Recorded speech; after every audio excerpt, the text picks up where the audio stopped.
Wanaparthy bar association అధ్యక్షుల పోటీలో కిరణ్ కుమార్ విజయం సాధించారని, ప్రధాన కార్యదర్శిగా వెంకటరమణ గెలుపు పొందారని ఎన్నికల అధికారి సీనియర్ న్యాయవాది కృష్ణమోహన్ ఒక ప్రకటనలో తెలిపారు. మొత్తం ఓట్లు 177, దాదాపు 85% పోలింగ్ శాతంలో బార్ అసోసియేషన్ ఎన్నికలకు ఎం రాహుల్ రాజు పర్యవేక్షకులుగా వ్యవహరించారు. వనపర్తి బార్ అసోసియేషన్ ఎన్నికలు ప్రశాంతంగా జరుగుటకు సహకరించినందుకు, నాపై నమ్మకం ఉంచి రెండోసారి గెలిపించినందుకు న్యాయవాదులకు బార్ అసోసియేషన్ అధ్యక్షులు కిరణ్ కుమార్ కృతజ్ఞతలు తెలిపారు. తగ్గేదే లేదని చెప్తున్నా. నేను ఈ రోజు చెప్తున్నాను, గతంలో ఉన్న కిరణ్ వేరు, ఇప్పుడు వేరు. ప్రజెంట్ నేను చెప్తున్నా, నేను కేవలం ప్రజెంట్ అని కాదు, ఒక మనిషి వ్యక్తిగతంగా మన అందరూ కూడా ఒకటే న్యాయవాద కులం, న్యాయవాద కులం. నా మిత్రులు ప్రతి కులస్సు వాడుతున్నాయి. ఎప్పుడు నేను కులాలు ఆశించాలి, ఎప్పుడు కులాలు చూడలేదు, మతాలు చూడలేదు. ఎందుకంటే ఇంత దారుణమైన పరిస్థితి నేను ఫేస్ చేయాలి సార్. నేను ఒక్కదే తిరుపతి గారు నేను ఇద్దరే ప్రచారం చేస్తుంటే మేము పడ్డ మాటలు, చెప్పిన మాటలు మేము భరించలేక తిరుపతి హోటల్కి వచ్చి కిరణ్ ఇదేంది వదిలికెళ్ళి వాలంటీర్ రిటర్న్ అన్నాడు. అంటే this is political, this is attitude of the మా కాంటెస్ట్ వాళ్ళది కాంటెస్టెన్స్ ఇదా. కాబట్టి ఒకటే చెప్తున్నాను, ఇక్కడ అందరం కూడా న్యాయవాదులు ఒకటే కులం. న్యాయవాదుల కొరకు మేము ఏదైనా చేయడానికి సిద్ధంగా ఉన్నాం, ఇంకా ఏదైనా చేస్తాం. అందుకు ఇంకోటి నేను ఎందుకు చెప్తా ఉన్నానంటే, మేము ఆ రోజు అకౌంట్స్ ఇచ్చినప్పుడు మేము బాగుంటే మేము కొంచెం పెడతాము, మాకు వచ్చేది ఉంటే ఇస్తాము, మాకు వచ్చేది ఉంటే మేము రైట్ ఆఫ్ మేము క్లెయిమ్ చేసేది చెప్పి అనౌన్స్ చేసి బయటకు వచ్చినాం. మేము క్లియర్ ప్రతి పైసా మేము లెక్క చెప్పాము. ఆ రోజు ఈ రోజు కూడా చెప్తా ఉన్నాను, మేము ప్రచారం చేసేప్పుడు గతంలో ఏదైనా మిస్సు చేయని వాడు మేము ఎక్కడ చెప్పలేదు. వాడు అది చేసింది ఇది చెప్పలేదు. నా అభివృద్ధి నన్ను గెలిపించాలని చెప్పినాను.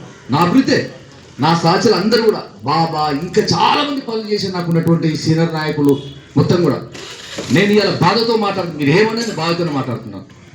నేను అందుకని బిలీవర్ నాటి బయటికి వెళ్ళిపోయాను తెలుసా. నేను గెలిచినా గెలవపోయినా పర్లేదు, బయటకు వెళ్ళిపోయాను. అందుకని నేను రఘువంశ్ చెప్పి నేను పోతున్నా, రఘువంశ్ ఎందుకని పోతున్నాను చక్కగా ఇంటికి పోయినా తెలుసా. నేను ఇంట్లో ఉన్నాను. నేను గెలిచినా హ్యాపీ లేదు, ఓడిపోయినా హ్యాపీ లేదని చెప్పి, అంటే క్విట్ కావాలని నేను నిర్ణయించుకున్న వ్యక్తి నేను. దయచేసి మిత్రులారా, ఎలక్షన్ కొరకు పోదాం. రాబోయే రోజుల్లో మీ అందరు రిక్వెస్ట్ చేసి ఇనానిమస్గా చేసే ప్రయత్నం చేద్దాం. అందరం చేద్దాం. ఎవరు పెద్దలు కూర్చోబెడదాం, పెద్దలు పెడదాం, పని చేసే వాళ్ళని ఇనానిమస్ చేద్దాం. అందరూ సహకరిద్దాం. ప్రతిసారి ఒక్కొక్కరిని పొల్యూట్ అయిపోయింది, పొల్యూట్ అవుతుంది, కాబోతుంది, ఇంకా దారుణంగా అవుతుంది రాబోయే రోజుల్లో. న్యాయవాదుల ఐక్యత అనేది నేను ఎప్పటికీ ఉంటాను. ఇలా మన మిత్రులు 5కు సంబంధించినప్పుడు దేవిప్రకాష్ కానీ, పురుషోత్తమ కానీ, నాగేశ్వర సార్ కానీ, మిగతా సార్ చిరంజీవి కానీ, వారందరూ కూడా తప్పుడు మాటలు మాట్లాడి విన్నాను. నేను చెప్తున్నాను, ఈరోజు ఓపెన్ కావడం కారణం ఇదే. దయచేసి న్యాయవాద వృత్తిలో పోటీతత్వం ఉండాలి, పోటీదారిని ఉండాలి. మేము ఈరోజు రమణ ఫేస్ చేయలేదు, నేను తిరుపతి ఫేస్ చేసిన, తిరుపతి గౌడ్ ఫేస్ చేసిండు, వెంకటేశ్వర రెడ్డి ఫేస్ చేసిండు.